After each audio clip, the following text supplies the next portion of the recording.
Hey guys, I want to talk about what a lot of Western medical healthcare professionals avoid to talk about. Whether it's due to lack of knowledge or not knowing how to approach it clinically, I'm talking about Kundalini Awakening. Over the past 22 years working in psych, there's things that I just can't unsee. A lot of young adults come into the hospital describing something very specific, and usually they're between the ages of 18 and 22. You know, the same age range where first break psychosis usually shows up. So during my conversations with them, they'll often have very similar stories. They were meditating. They were watching third eye activation videos, following a yogi online, doing breath work, trying to open something. And a lot of them describe this energy moving up their spine. Serpent energy, heat, pressure in the forehead, messages from the universe, feeling chosen, almost feeling like reality just completely cracked open. All of these accounts made me super curious, so I researched and I dug a little deeper. And here's where it gets super confusing and really complicated. In Eastern traditions, these experiences can be described as Kundalini activation, this ancient serpent energy rising through the chakras, awakening consciousness completely different from Western thinking. Dormant energy within the human body, known as Kundalini. It is symbolized as a sacred serpent resting at the base of the spine.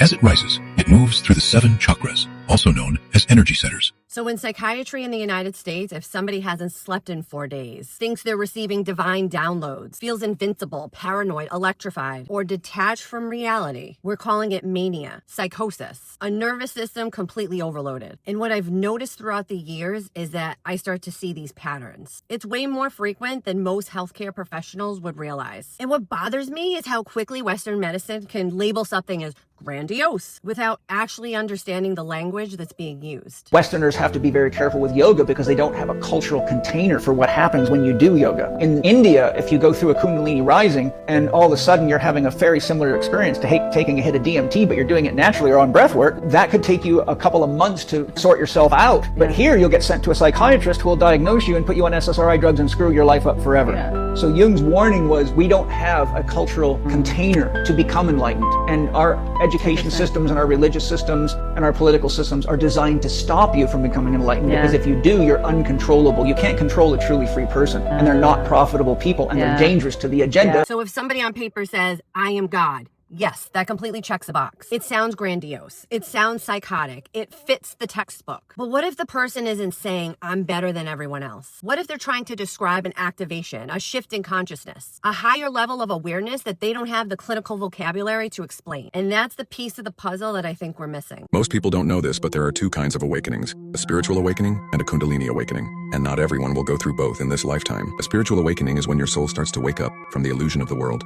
It usually happens after pain, after loss, heartbreak, depression, or trauma. It's that moment when something inside you says, I can't live like this anymore, there has to be more. You start questioning everything, your beliefs, your habits, your religion, the system, even who you are. You begin to see through the fake things in life. You begin to understand that you are not your body or your mind. You are a soul, a consciousness having a human experience. But the Kundalini awakening, that's something much deeper. It is not just your awareness waking up, it is the divine energy within you rising. This energy sits coiled at the base of your spine, and when it awakens, it moves upward through all your chakras, purifying you from the inside out. And when that happens, it can feel like your entire world is being destroyed, because it is. It's not something to fear. It's divine energy transforming you. The spiritual awakening opens your mind and heart. It helps you see. The Kundalini awakening opens your entire being. It helps you become. So the point of this episode isn't to romanticize psychosis. And it's not pretending that every person who says, I am God, is having this profound awakening. But I do think that there are a subset of people who look like they're going through a mental health crisis on the surface, but there's a spiritual component underneath it. A collision between expanded awareness and a brain that cannot fully integrate what's actually happening. And instead of immediately reducing people to, you're crazy, you're delusional, I think we have to ask better questions. Were they fasting? Were they doing breath work? Using psychedelics? Following a guru? Or trying to force an awakening that they fully didn't understand? Because this conversation is far more common in Eastern traditions than it is in the United States. And I think Western medicine is often missing the language to even explore it. So instead of only medicating, labeling, dismissing them, maybe we could also support integration, meaning, and spiritual growth. And again, any clips that I include in this video are not me saying these are absolute truths. They're there to show perspective, because sometimes the only way to understand what somebody is going through is first to understand the framework that they're describing it through. What is most potent is always the most dangerous, if improperly handled. Without the necessary preparation and guidance, without expert guidance, constant guidance and observation, nobody should ever attempt it. So can we raise the Kundalini? Yes, we can. One way is to create a conducive atmosphere so that slowly it rises. The other way is to provoke it in such a way that it raises quickly. If it rises slowly over a period of time, changes will happen slowly. You will be capable of handling these changes over a period of time. But if it happens very quick, then you will not be able to handle the changes. Things will look like things are falling apart. So, the journey from the Mooladhara to Agna, there are 112 ways to get there. But from there to there is no way. It is just one jump that can happen in trust, in devotion, or in madness. Choice is yours.